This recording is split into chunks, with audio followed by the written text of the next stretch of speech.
Okay, so this is an introduction of properties of exponents.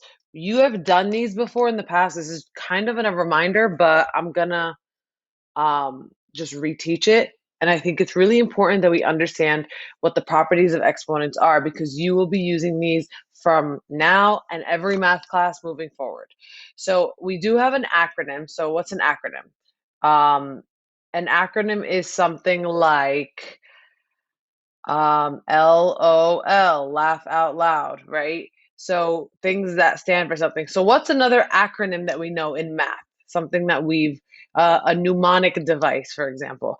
Well, we know PEMDAS, right? PEMDAS is parentheses, exponents, multiplication, division, addition, subtraction. The one that we are going to use for properties of exponents is called MADSEM. MADSEEM.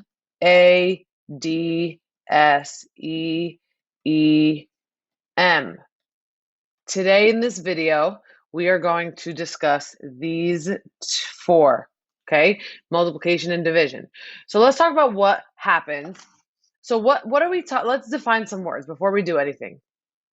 Let's define some words. So first things first, when we have something like 2 to the fifth power, and we've spoken about this when we did exponential functions, 2 is called starts with a B, my base. 5 is called my exponent. But this entire thing is called a power. So when we say something like multiplying powers, it's multiplying 2 to the fifth times 2 to the eighth, for example. Okay, so those are your definitions. So we have our base, our exponent, and both of them together is a power. Okay, you can also say something like 2 raised to the fifth power, right? But an exponent and a power are not necessarily the same thing. Okay, so now look, when we are multiplying powers, so if I have something like 2 squared, what does that mean? What is 2 squared the same thing as saying? Well, it's the same thing as saying 2 multiplied by itself how many times? Twice, right?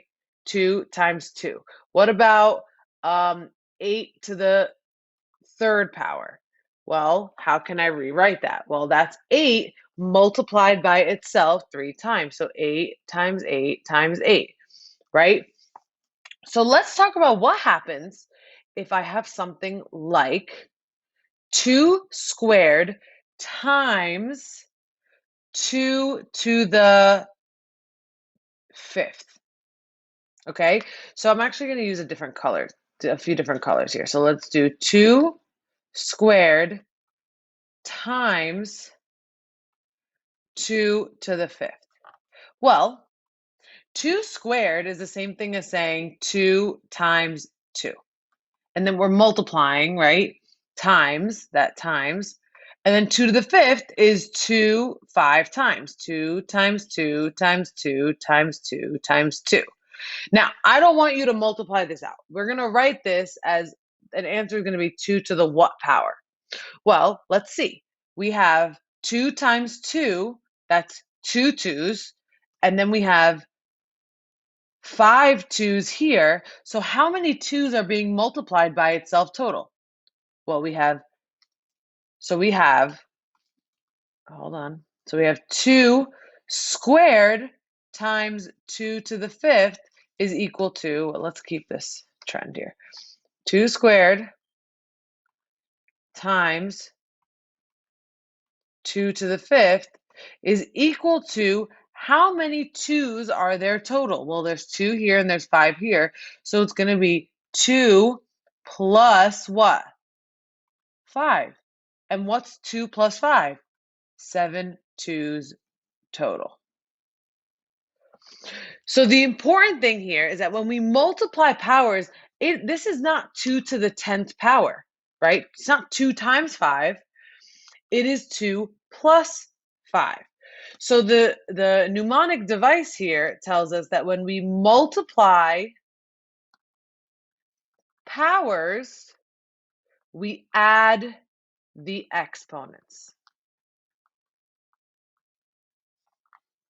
Okay, so that's That's what that tells us. So for example, let's do another example here. If I have 8 to the 5th times 8 to the 10th, this is going to be 8 to the 5 plus 10, and so it's 8 to the 15th. The key here is that it has to have the same what? What has been the same for all of these, for both of these examples? It has to have the same base, okay? That includes bases that are not necessarily explicit on what the value is. So this works for variables too. X to the 10th, or let's say X to the 9th times X to the 5th is going to be X to the what? 9 plus 5 is X to the 14th. Now, if I have something like X to the 8th times Y to the 4th, I cannot combine these. These cannot be combined. So let's do one more. If I have something like X, or let's say 2 to the X times 2 to the 5th equals 2 to the 8th, what does X have to be? Well, I know that X plus 5 has to equal 8. So what do I add to 5 to make 8? Well, I could solve and subtract 8, so I'll get X equals 3. You will be asked questions like that. All right, what about dividing powers? So when I divide powers, let's look at what happens. So let's do it where I have 2 to the 5th divided by 2 squared. So now I'm going to rewrite this the same way that I did it before.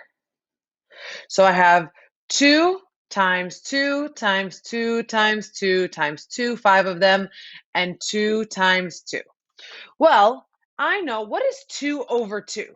Well, 2 over 2 is 1, so I can really cancel this out and make a 1 here and make a 1 here. And then this one can also cancel out, make a 1 here and a 1 here. So now I have 2 times 2 times 2 over 1, because 1 times 1 is 1, which is just the same thing as saying 2 times 2 times 2. And what's the same thing as saying 2 times 2 times 2? This is the same thing as saying 2 to what power? To the 3rd power. So I can say that 2 to the 5th over 2 squared is the same thing as, how do I get 5 and 2 to get 3? You subtract them. So 2 to the 5 minus 2 is 2 to the 3rd power. So if I go back up here, back to this acronym, this mnemonic device, when I multiply powers, I add the exponents. When I divide powers, I what? Subtract exponents. So for example, let's do another one. Like, what if we do it backwards? So 2 squared over 2 to the 5th. Well, then I get 2 to the 2 minus 5, which is 2 to the negative 3rd. For right now, we are going to keep it negative. We're going to talk about negative exponents in another video. Okay, this also, again, works for variables. So if I have y to the 27th over y to the 15th, what is 27 minus 15? That is going to be y to the 12th, because 27 minus 15 is 12.